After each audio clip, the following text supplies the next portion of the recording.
Alright, so I got her all jacked up. She's on jack stands. Always want to use your jack stands. The other day, I was putting snow tires on, and I noticed my brake liners had fallen off of the shoes. What to do? Couldn't get them at AutoZone. Advanced Auto gave me the wrong ones, and they're the only ones they could get. So I had a pair of Jeep axles sitting down in there, have the same damn brake shoes on them. Took a drum off of them, and the linings fell off as well. When the linings fell off of these shoes that were on, they got all mangled and busted. But the linings I took off of the Jeep axles were still good, so what I did was put them on there with some epoxy, and we're going to see how that works. I don't know if I'd suggest this for highway use or not, and I don't know if anyone's done this or not. But scoutparts.com wants damn near $70 for a set of shoes, and I'm not going to pay that without at least trying this first. And we'll see what happens. One thing when you're doing drum brakes that's good to do one side at a time. Just take your drum off on the other side. That way you got a mirror image where all your springs and linkage and your adjuster and stuff goes. I've done it once where I took them both apart, and it was really bad.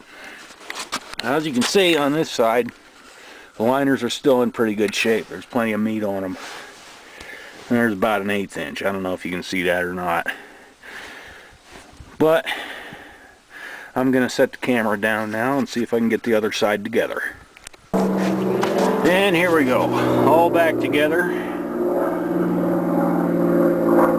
Looks pretty much like the other side, which it should.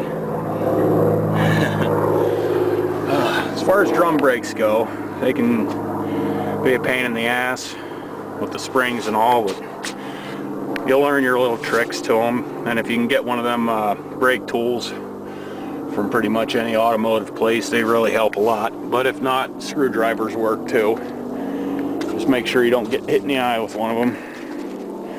And on one of these Scouts, which you can probably barely recognize it as such, the brakes are pretty simple. All you got is this set up here for the self-adjuster, which is down at the bottom there. Don't know if you can see that or not, but hell with it if you can't. It's there, trust me. And you got one spring going across the bottom and two on the top. And that's about it. That's all there is to it. So I'll throw the drums on, throw the wheels on, and see what happens. Okay, and here we are. Got the wheels on snug, but not tight. A couple things I wanted to mention. That was the 24-hour epoxy that I used on those brake pads. You can use the 10-minute stuff if you're really in a bind, but if you can wait, the 24-hour gets a lot better. And this, I guess it's properly called a wagon jack. I don't know, I call it a high lift jack, but it's basically one of them old-time bumper jacks on steroids. It lifts 5 tons. You can use it at any angle. They're really handy if you want to try to get yourself unstuck. Ain't gonna work like that. Okay, there we go. But you do gotta watch them, because just like the old bumper jacks, they'll kick out if you do something stupid with it. Which, I got the other tire on the ground, so it probably ain't gonna go anywhere. Just get it up enough till I can get it off of the jack stand and get her back down. Ugh.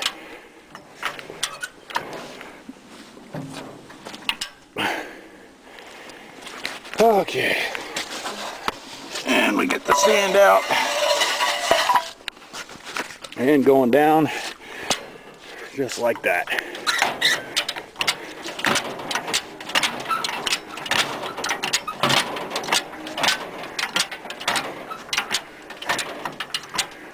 Keep it lubricated also, just like anything else.